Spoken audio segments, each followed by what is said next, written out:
خوش آمدید کہتے ہیں آپ کو آپ کے اپنے چینل میں عشق لاسٹ ایپیسوڈ۔ Hello madam. فائز دور سے آتا دکھائی دیا تھا۔ نور نے اسے کوئی جواب نہیں دیا تھا۔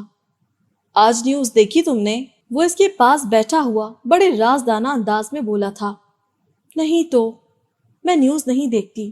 کچھ خاص ہے؟ ہاں خاص تو ہے۔ کہہ رہے تھے کہ کسی کی گم شدہ ہنسی ملی ہے، جس کی بھی ہو آ کر لے جائے۔ تو میں کیا کروں؟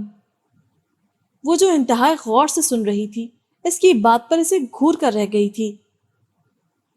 ارے بھائی جا کر لے آؤ۔ ضرورت نہیں ہے مجھے۔ کس بات سے ناراض ہو؟ وہ اب سنجیدہ ہوا تھا۔ کوئی بات بھی نہیں ہے، میں بھلا کیوں ناراض ہوں گی تم سے؟ تو اپنی شکل دیکھو، کیسے 12 بجے ہوئے ہیں۔ محبت کے رنگ ایسے ہی ہوتے ہیں، وہ سوچ کر رہ گئی تھی، اور فائز اسے دیکھتا ہی رہ گیا تھا۔ ٹھیک ہے میں چلتا ہوں، اپنا خیال رکھنا۔ وہ اٹھا تھا۔ فائز پلیز نور کو گھر ڈراپ کر دو، مجھے تھوڑا کام ہے، میں لیٹ ہو جاؤں گی۔ فرح کی بات پر وہ پلٹا تھا۔ اوہو میں خود چلی جاؤں گی، تم… وہ کچھ بولتی جب فائز نے اسے ہاتھ سے پکڑ کر اٹھایا تھا۔ قسم سے بھگا کر نہیں لے کے جاؤں گا، وہ آنکھ مارتا ہوا بولا تھا، اور وہ اسے زور سے مکہ رسید کر چکی تھی۔ وہ کرا کر ہی تو رہ گیا تھا۔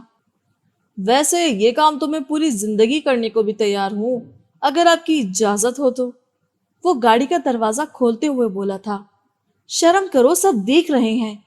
ہاں تو دیکھنے دو، محبت کرتا ہوں۔ وہ اس کی بات ادھوری چھوڑتی ہوئی گاڑی میں بیٹھی تھی، اور وہ بے بسی سے دیکھتا رہ گیا تھا۔ دیکھتا ہوں میں بھی کب تک بھاگتی ہو۔ ساری رات باہر جما دینے والی سردی نے اس کا برا حال کر دیا تھا۔ اب صبح ہونے کو تھی، لیکن فرار کا کوئی راستہ ہی نہ تھا۔ لوگ معمول کے مطابق اپنے کام کاج میں مصروف ہو چکے تھے۔ ہر طرف روشنی پھیل چکی تھی، سوائے اس کے دل کے۔ دل کی حالت عجیب ہو رہی تھی۔ سردی سے اس کا جسم کانپ رہا تھا۔ اب اس کے قدم خود بخود گھر کی طرف اٹھنے لگے تھے، جہاں وہ رات کو اسے اپنی دسترس میں لانے کے بعد دوسری نظر ڈالے بغیر ہی باہر نکل گیا تھا۔ اب اس کا ضبط بھی جواب دے گیا تھا۔ اس نے سلمان کو کال ملائی تھی، جہاں دوسری طرف سے اس کی جوش بھری آواز سنائی دی تھی۔ کیسے مزاج ہیں جناب کے؟ اور آج صبح صبح ہماری یاد کیسے آ گئی؟ ویسے اچھا ہوا کال کر لی، میں بھی تمہیں بتانے ہی والا تھا کہ ناشتہ تیار ہو گیا ہے، بس ہم لوگ کچھ ہی دیر میں نکل رہے ہیں۔ سلمان کچھ پوچھنا ہے تم سے؟ خدا کو گواہ بنا کر سچ سچ جواب دینا۔ وہ بہت سنجیدہ تھا۔ سلمان کو کچھ غلط ہونے کا احساس ہوا تھا۔ سب ٹھیک ہے حمزہ؟ سلمان لہجہ انتہائی سخت تھا۔ پوچھو حمزہ۔ جب تم دونوں ایک دوسرے کو پسند کرتے تھے تو تم نے جنت سے اور میری شادی ثنا سے کیوں کروائی؟ خود کیوں نہیں کر لی ثنا سے شادی؟ سلمان کو لگا اسے سننے میں شاید کوئی غلطی ہوئی ہے۔ تم ہوش میں تو ہو حمزہ؟ کیا بکواس کر رہے ہو؟ تم باہر آؤ، میں جنت کے گھر کے باہر ہی ہوں۔ وہ باہر بھاگا تھا۔ یہ کیا کہہ رہا تھا؟ وہ کیسی بے حرمتی کر رہا تھا وہ ان کے رشتے کی۔ وہ تو چھوٹی بہن تھی اس کی، پھر وہ کیا بک رہا تھا؟ اس کی آنکھیں ضبط سے لال ہونے لگی تھی۔ وہ گھر سے باہر نکلا تھا۔ باہر شدید سردی تھی، اسے پرواہ ہی کب تھی۔ وہ شاید جوتے بھول آیا تھا۔ اسے احساس ہوا تھا کہ اس کے پاؤں میں کچھ چبھا تھا۔ ہاں، اس کی آنکھ سے ایک لکیر اس کے چہرے پر بھی ابھری تھی، گرم پانی کی لکیر۔ وہ اسے سامنے نظر آیا تھا۔ اسے یاد آیا تھا، وہ اتنا کم ظرف تو کبھی نہیں تھا۔ وہ غصے اور دکھ کے ساتھ اس تک آیا تھا۔ اس کا گربان پکڑ کر اسے جھنجھوڑنے لگا تھا۔ بہن ہے وہ میری، چھوٹی بہن، ہما جیسی۔ اسے اس وقت حمزہ کی شکل سے نفرت محسوس ہوئی تھی، اور پھر وہ اسے مارنے لگا تھا بری طرح۔ وہ چپ چاپ مار کھاتا رہا تھا۔ اس کا ہونٹ پھٹ چکا تھا اور ناک سے بھی خون نکلنے لگا تھا، لیکن سلمان اسے مسلسل چلاتے ہوئے مار رہا تھا۔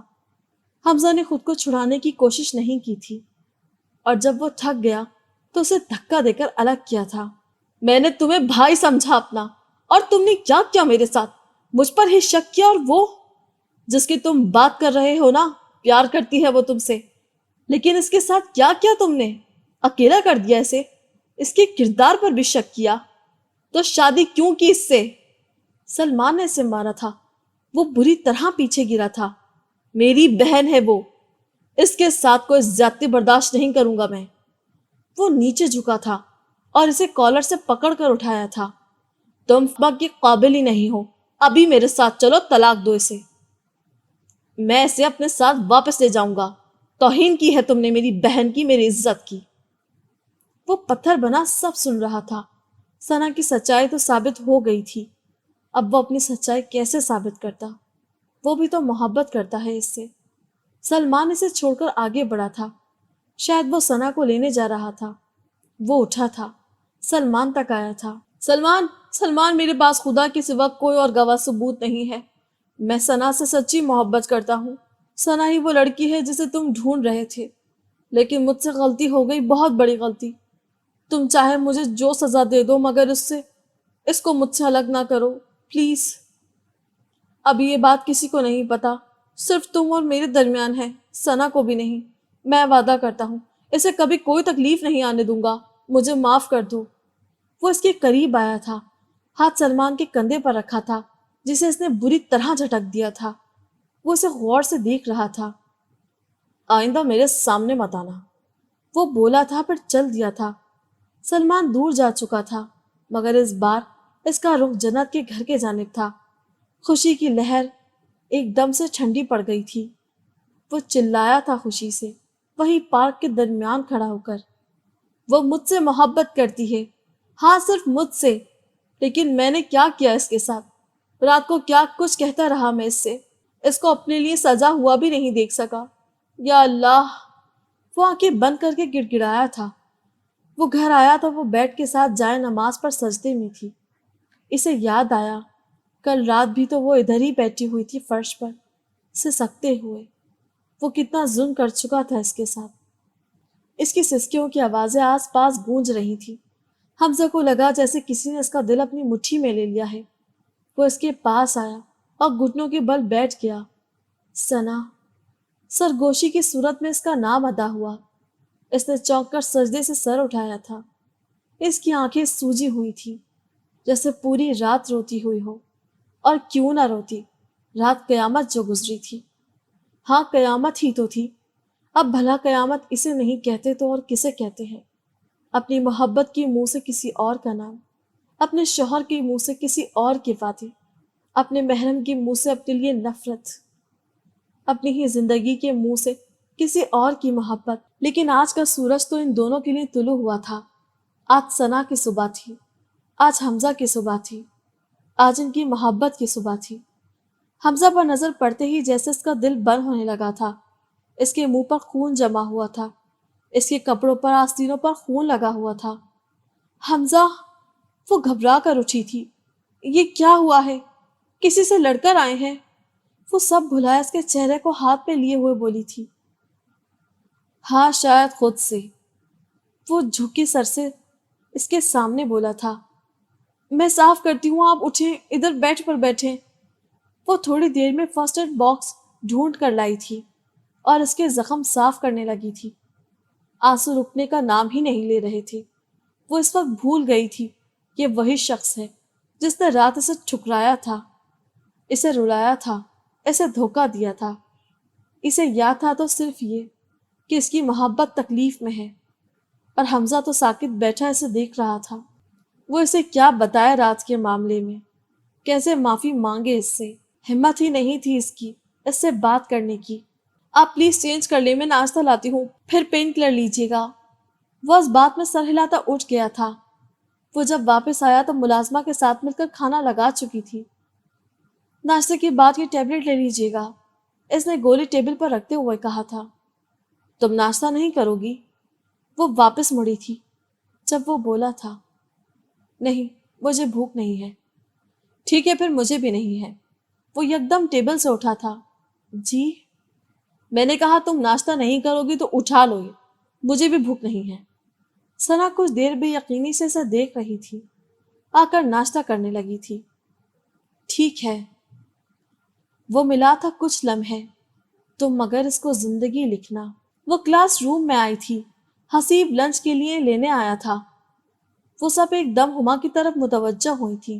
ایک تو نا میرے بھائی کو بھی چین نہیں ہے۔ نور ہنسی تھی۔ اف اس کا تو بس نہیں چلتا کہ آج ہی سے اپنے گھر لے آئے۔ فاریہ کی بات پر وہ مسکرانے لگی تھی۔ سچ کہتے ہیں چاہنے سے چاہے جانے کا احساس زیادہ خوبصورت ہوتا ہے۔ وہ بھی حسیب کی محبت کے آگے حمزہ کی محبت کو پھیکا پڑتا دیکھ رہی تھی۔ چلو جاؤ، کیوں انتظار کروا رہی ہو میرے بھائی کو؟ نور ہما کو کھڑا دیکھ کر بولی تھی جب فائز نے نور کے پیچھے سے سرگوشی کی تھی۔ ایک انتظار اور بھی ہے جو آپ مجھے کروا رہی ہیں۔ وہ پلٹی تھی۔ تم یہاں کیوں؟ میرا آنا منع ہے؟ وہ معصومیت سے پوچھ رہا تھا۔ بالکل، یہ میری کلاس ہے۔ او، تو آپ بھی تو میری ہے۔ وہ جھکا تھا۔ شرم کرو، پوری کلاس دیکھ رہی ہے۔ ہاں تو ہم کلاس سے باہر چلتے ہیں۔ اس نے کندھے اچکائے تھے۔ کیوں اپنی اور میری زندگی مشکل کر رہے ہو؟ مشکل کچھ نہیں ہے، کچھ بھی نہیں نور۔ تم میرے ساتھ چل کر تو دیکھو، ہر آسانی کو تمہارے قدموں میں لا گراؤں گا۔ وقت سے پہلے بڑے بڑے دعوے نہیں کرنے چاہیے۔ وہ طنزیہ ہنسی تھی۔ ٹھیک ہے، پھر وقت آنے دو، اب تب ہی ملتے ہیں۔ خیال رکھنا اپنا۔ اس نے ہاتھ پکڑا تھا نور کا، کچھ تھما کر باہر نکل گیا تھا۔ وہ اسے دور جاتا دیکھتی رہی تھی۔ دل میں ایک ٹیس اٹھی تھی، مگر اسے خود کو کمزور نہیں کرنا تھا اور نہ ہی اسے فائز کو کسی مشکل میں ڈالنا تھا۔ آج اسے گئے ایک ہفتہ ہونے کو تھا۔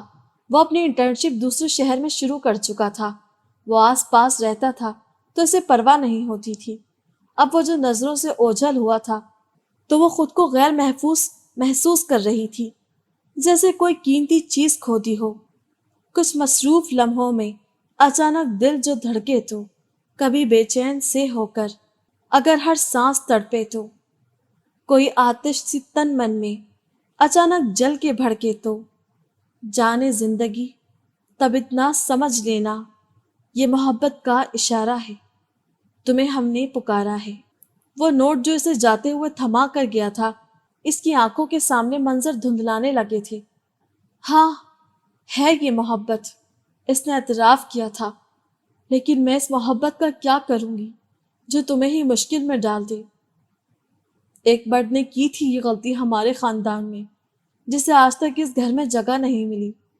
مجھ سے اگر ہوئی یہ غلطی، مجھے تو شاید مار ہی ڈالیں گے، لیکن مجھے اپنی پرواہ نہیں ہے فائز۔ یہ لوگ تمہیں بھی چین سے جینے نہیں دیں گے۔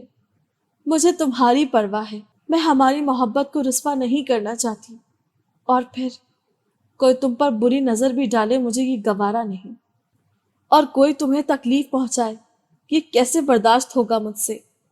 اسی لیے میں نے تمہارے ساتھ کبھی زندگی کا تصور نہیں کیا، بس تمہارا حصہ میری دعاؤں تک ہی رہے گا۔ 4 سال بعد۔ ہلو میڈم، بہت مصروف رہتی ہیں؟ وہ یونیورسٹی سے نکلی تھی جب وہ سامنے اس کی گاڑی سے ٹیک لگائے کھڑا تھا۔ اسے اتنے دنوں بعد اپنے سامنے دیکھ کر اسے خوشگوار حیرت ہوئی تھی۔ اوہ دیکھو تو کون کہہ رہا ہے؟ وہ اس کے سامنے ہاتھ باندھے کھڑی تھی۔ آپ کا شوہر۔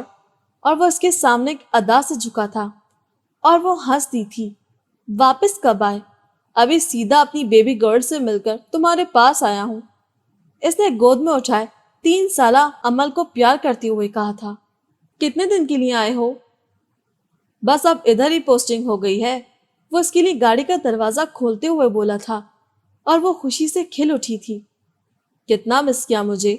وہ اسے دیکھتا ہوا پوچھ رہا تھا۔ تھوڑا سا بھی نہیں۔ عمل کتنا جھوٹ بولتی ہیں آپ کی ماما۔ جی نہیں، ویسے بھی کون سا میرے لیے آئے ہیں، اپنی بیٹی کے لیے ہی آئے ہیں۔ ہاں یہ تو ہے، وہ عمل سے کھیلتا ہوا بولا تھا، جو اپنے بابا کو دیکھ کر خوش ہو رہی تھی، اور جنت تو اس کے اس قدر صاف انداز پر کڑ ہی گئی تھی۔ اس نے سامنے پڑا ٹیشو کا ڈبہ اسے اٹھا کر مارا تھا اور باہر دیکھنے لگی تھی، اور وہ کھلکھلا کر ہنس دیا تھا۔ مذاق کر رہا تھا یار، تم بھی تو نہیں مانتی ہو کہ مجھے مس کرتی ہو۔ ہاں کرتی ہوں، بہت کرتی ہوں۔ میں نے اور عمل نے، ہم دونوں نے مس کیا آپ کو۔ ہم آپ کے بغیر بہت نامکمل ہو جاتے ہیں سلمان۔ وہ ان دونوں کو دیکھ کر مسکرا دیا تھا۔ میں نے بھی بہت مس کیا تم دونوں کو، جیسے اپنے وجود کا ایک حصہ ادھر ہی چھوڑ گیا ہوں۔ لیکن اب تو بابا آ گئے ہیں نا، اب ہم تینوں ایک ساتھ رہیں گے۔ وہ عمل کو دیکھ کر بولا تھا، اچھا آپ جلدی گھر چلیں، شام تک ہما اور حسیب بھی آ جائیں گے، اور عمل کی برتھ ڈے کی ساری تیاریاں بھی تو رہتی ہیں۔ وہ سب ہو جائے گا، پہلے یہ بتا بال کچھ زیادہ ہی چھوٹے نہیں کروا لیے تم نے؟ وہ اسے گھورتا ہوا بولا تھا، نہیں تو شولڈرز تک تو آ رہے ہیں، ویسے بھی بڑے بال مجھ سے سنبھالے نہیں جاتے۔ وہ اپنی چوڑی پکڑے جانے پر گڑبڑا گئی تھی۔ چلو کوئی نہیں، اب میں آ گیا ہوں نا، میں سنبھال لوں گا بالوں کو بھی، اور تمہیں بھی۔ وہ شوق ہوا تھا، گاڑی چلانے پر دھیان دی۔ وہ چلائی تھی اور عمر اور سلمان ہنس دیے تھے۔ لوگ کہتے ہیں موت اب نہیں ہوتے، لیکن کوئی مجھ سے پوچھے تو جن کا موت پر یقین ہو اور ان کے ساتھ ہو کر رہتے ہیں، جیسے تم۔ وہ دلہن بنی آج اس کے سامنے بیٹھی تھی۔ وہ آج دل کا ہر راز اس پر عیا کر دینا چاہتا تھا۔ وہ سر جھکائے اس کی آواز میں گم ہونے لگی تھی۔ پتا ہے میں نے تمہیں پہلی دفعہ کدھر دیکھا تھا؟ وہ مسکراتا ہوا بولا تھا، تمہارے کالج میں۔ اس انکشاف پر وہ حیران ہوئی تھی۔ ادھر ملنے آیا تھا میں کسی سے، جب تم پر نظر پڑی تھی، کچھ دیر ٹھہر کر دیکھا تھا، پھر آفس سے بلاوا آ گیا تھا۔ ادھر بیٹھے میں اپنے ہی احساسات پر حیران تھا۔ پتہ نہیں کیوں میں تمہارے ادھر ہی ہونے کی دعائیں کرتا رہا تھا، لیکن جب نکلا تو تم ادھر نہیں تھی۔ میں وقتی سمجھ کر اسے بھولنے کی کوشش کرتا رہا، یہاں تک کہ پاکستان سے جانے کے بعد، لیکن میری ہر دعا کا حصہ بنتی جا رہی تھی تم۔ لیکن دل کے ایک کونے میں سکون سا بھی تھا کہ ضرور ملو گی۔ اور جب پاکستان سے واپس آیا تو تمہاری تصویر دیکھی نور کے فون میں۔ یقین کرو تم کافی بدل گئی تھی، لیکن میں تمہیں پہلی نظر میں پہچان گیا تھا۔ وہ ہنسا تھا، ایسے جیسے کسی مرتے ہوئے کو آب حیات دے دیا جائے۔ میں امید چھوڑ چکا تھا، بس وہ دل کا ایک کونا جس کی امید مجھے زندہ رکھی ہوئی تھی، اور پھر اللہ نے میری امید ٹوٹنے نہیں دی۔ وہ اس کے ماتھے پر جھکا تھا اور وہ بے یقین سے مسکرا دی تھی۔ اور تم اپنے رب کی کون کون سی نعمتوں کو جھٹلاؤ گے؟ پلین ٹیک آف کرنے والا تھا۔ حسیب نے اسے بلایا تھا۔ ہما جی، وہ آنکھیں کھول کر اسے محبت سے دیکھ رہی تھی۔ اب تو اس کی ہر نظر میں حسیب کے لیے ڈھیروں محبت ہوتی تھی۔ وہ اس کی دیوانی تھی، حسیب کی دیوانی۔ اسے حسیب سے عشق تھا، حسیب سے بھی زیادہ۔ جی، پہلے عمل سے ملنے چلے، بہت مس کیا ہے اسے۔ ہاں ٹھیک ہے، ویسے بھی اس کی برتھ ڈے کے لیے تو رات میں جانا ہی تھا۔ وہ مسکرا دیا تھا اور اب وہ عمل سے ملنے کے لیے خوش ہو رہی تھی۔ دیکھو میں آخری دفعہ کہہ رہی ہوں، ہٹ جاؤ ادھر سے۔ نہیں ہٹوں گا، وہ اس کی آنکھوں میں دیکھتا ہوا بولا تھا۔ کیا کر لو گی؟ میں تمہارا سر پھاڑ دوں گی فائز۔ وہ ہاتھ میں برش پکڑے اب اسے دھمکا رہی تھی، جو اسے پچھلے 15 منٹ سے تنگ کر رہا تھا۔ اپنی بیوی کو ہی دیکھ رہا ہوں، کون سا جرم کر رہا ہوں؟ وہ اس کے قریب ہوا تھا۔ اور تمہیں بیوی کو دیکھنے کا شوق تبھی کیوں آتا ہے جب میں تیار ہونے لگتی ہوں؟ کیونکہ تب تم اور زیادہ پیاری لگتی ہو، وہ اس کی ناک پکڑتا ہوا بولا تھا۔ مطلب تم نہیں ہٹو گے؟ تمہیں پتہ ہے نا جب تم ایسے دیکھتی ہو تو مجھ سے تیار نہیں ہوا جاتا۔ اچھا نا، سوری، میں تو بس تھوڑی دیر تمہیں لڑتا ہوا دیکھنا چاہتا تھا، کیونکہ اب پورا دن تو آپ ہمیں لفٹ ہی نہیں دیتی۔ اس کی بات پر وہ ہنس دی تھی۔ پاگل، جی آپ کے لیے، وہ ایک ادا سے بولا تھا۔ اب ہٹو، مجھے دیر ہو رہی ہے، وہ اسے ڈریسنگ ٹیبل سے دھکیلتی ہوئی بولی تھی۔ ظالم، وہ زیر لب بڑبڑایا تھا، جو کہ نور بڑی آسانی سے سن چکی تھی۔ جاؤ نا پلیز، حارث کو تیار کر دو، وہ ہنستی ہوئی بولی تھی۔ جی نہیں، تم خود کرو گی، ابھی حارث بابا کے ساتھ کھیلے گا، اور وہ اسے اٹھاتا ہوا بولا تھا۔ اوف فائز، کبھی جو تم میری کوئی بات مان لو۔ کتنی ناشکری ہو تم، تمہارے کہنے پر ہی تو تمہارے گھر والوں کو منایا تھا اتنی مشکلوں سے۔ کون سے مشکل مسٹر، سب کو میرے بھائی نے بنایا تھا، سارا کریڈٹ خود مت لے جایا کرو۔ اسے حسیب کی محنت پر قبضہ کرتے دیکھ صدمہ ہوا تھا۔ جلدی تیار ہو جاؤ، لیٹ ہو رہی ہو، وہ حارث سے کھیلتا ہوا اونچی آواز میں بولا تھا۔ حمزہ نے آج تک اپنی بے رخی کی وجہ اسے نہیں بتائی تھی، نہ ہی ثنا نے کبھی جاننے کی کوشش کی تھی۔ حمزہ کی محبت نے اسے سب بھلانے پر مجبور کر دیا تھا۔ اس کی محبت مرہم بن گئی تھی، ہر سوال کا جواب بن گئی تھی۔ البتہ سلمان ابھی بھی اسے معاف نہیں کر پایا تھا، لیکن وہ بھی کبھی پیچھے نہیں ہٹا تھا۔ اسے یقین تھا کہ وہ ایک دن اسے منا لے گا۔ سنا جلدی کرو، کتنی دیر لگاؤ گی؟ وہ کوئی تیسری دفعہ اندر آیا تھا۔ بس 2 منٹ، وہ ارحم کو تیار کرتی ہوئی بولی تھی۔ یہ میں پچھلے 15 منٹ سے سن رہا ہوں۔ اب وہ قدرے اونچا بولا تھا۔ پاپا ڈونٹ شاؤٹ، جواب میں 3 سالہ ارحم اپنی ماما کے دفاع میں بولا تھا۔ ایک تو بندہ اپنی بیوی سے بات بھی نہیں کر سکتا۔ سنا اس کی بات پر ہنسی تھی۔ کر سکتے ہیں، لیکن صرف پیار سے۔ جی، ہر جگہ تو آپ کے باڈی گارڈ بیٹھے ہوتے ہیں، ادھر آپ کے بھائی محترم، ادھر یہ آپ کے شہزادے، وہ ارحم کو اٹھاتے ہوئے بولا تھا۔ وہ سب عمل کی برتھ ڈے پر جانے کی تیاری کر رہے تھے، اور عمل میں تو دونوں کی جان تھی۔ حمزہ کو تو بس نہیں چلتا تھا وہ اسے اپنے پاس ہی رکھ لے۔ اس کی چھوٹی سی بیماری پر تڑپ اٹھتا تھا۔ کمرے میں چاروں طرف اندھیرا تھا۔ اندھیرے میں محبت کے ستارے چہک رہے تھے۔ ان کے چہروں کی چمک جیسے ارد گرد نور پھیلائے ہوئے تھی۔ محبت قسمت والوں کو ملتی ہے اور قسمت سے ملتی ہے، اور یہ سب قسمت والے تھے۔ کمرہ ایک دم روشن ہوا تھا۔ سب کی لاڈلی اپنا کیک کاٹنے لگی تھی، ساتھ ہی سب کی ہنستی مسکراتی آوازیں بلند ہوئی تھیں۔ ہیپی برتھ ڈے عمل! امید کرتے ہیں آپ کو آج کی ہماری یہ ایپیسوڈ پسند آئی ہوگی۔ اسی کے ساتھ ہمارا یہ ناول ختم ہوتا ہے۔ ہم جلد ہی حاضر ہوں گے ایک اور بہترین ناول کے ساتھ۔ ہمارے چینل کو سبسکرائب کرنا ہرگز نہ بھولیں۔ شکریہ۔